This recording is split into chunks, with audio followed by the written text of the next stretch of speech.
Welcome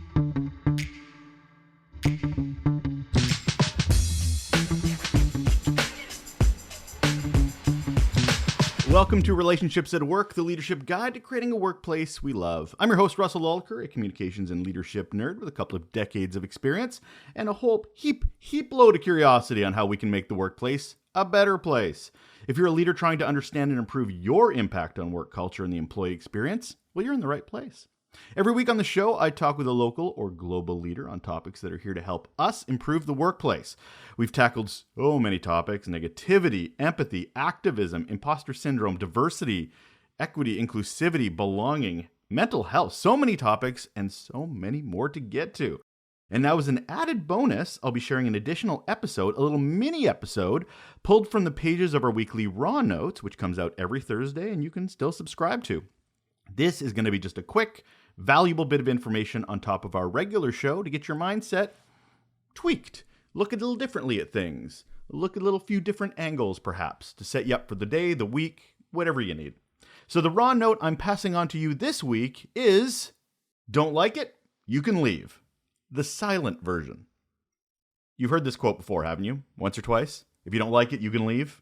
I have heard it a lot when I was coming up in the service industry and a bit in the corporate, quote-unquote, professional world. It was the go-to for any leader that didn't want to hear differing opinions or new solutions to how it has always been done before. You can picture my air quotes, or how it works here. Basically, it was this: get over it, get used to it, or get out. Sad to say, but this approach is still very much in place in many cultures. I'm not saying you hear these exact words. I bet you don't hear these exact words at all anymore. The difference is that now it's left unsaid. It's implied.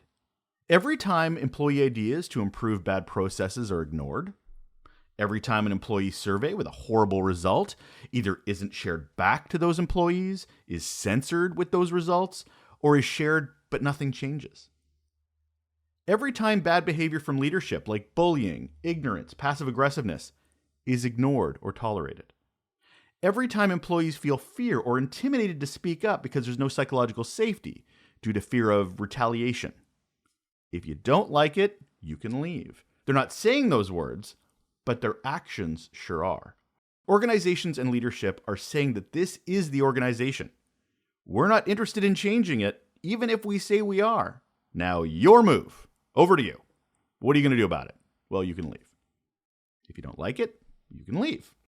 This new modern version can have serious consequences, including killing employee morale, demotivating staff, increasing turnover, and lowering engagement.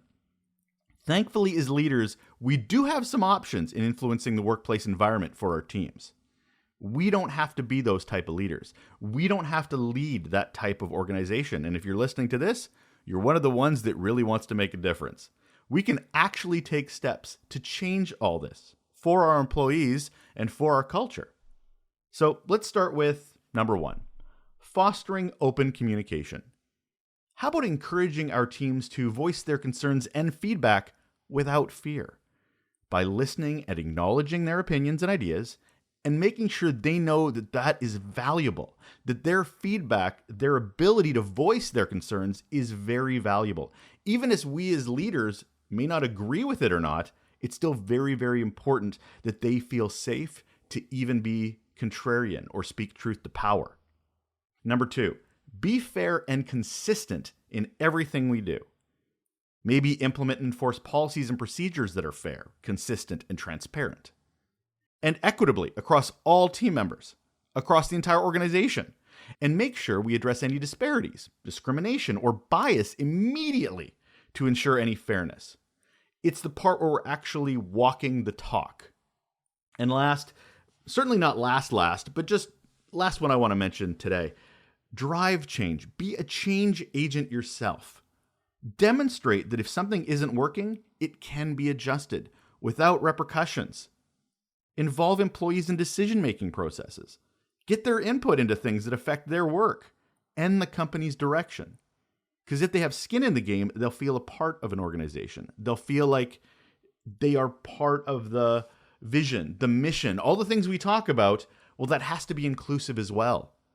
even though that if you don't like it, you can leave statement sucks, the one thing I do like about it from my days, getting my career started or starting out just being in the workforce is that I liked how clear it was. They were honest. They were open about it. They were basically saying, if you don't like this, you can leave. Now it's quiet. It's something you have to decipher and look around and watch around you, as opposed to being properly and clearly communicated like it was when I was 15, 16, 17. Now, remember, by fostering open communication, being consistently fair, and driving change, all those things I mentioned, you'll show that if you don't like it, you don't have to leave. If you don't like it, we're still listening, and we want to do better. That's what you're actually communicating. I think that's got a better ring to it. And that will do it for another raw note version of this episode of Relationships at Work, the leadership guide to creating a workplace we love. Thank you so much again for joining me. If you like these mini episodes or our guest episodes, which drop every Tuesday morning, please go over to our ratings and review section on Apple Podcasts or Spotify and leave a rating or review. 5 stars, preferably, saying how much it's impacted you or how much you've enjoyed the show or any of those particularly positive things. It really helps the show grow, and really appreciate that and your time. Take care.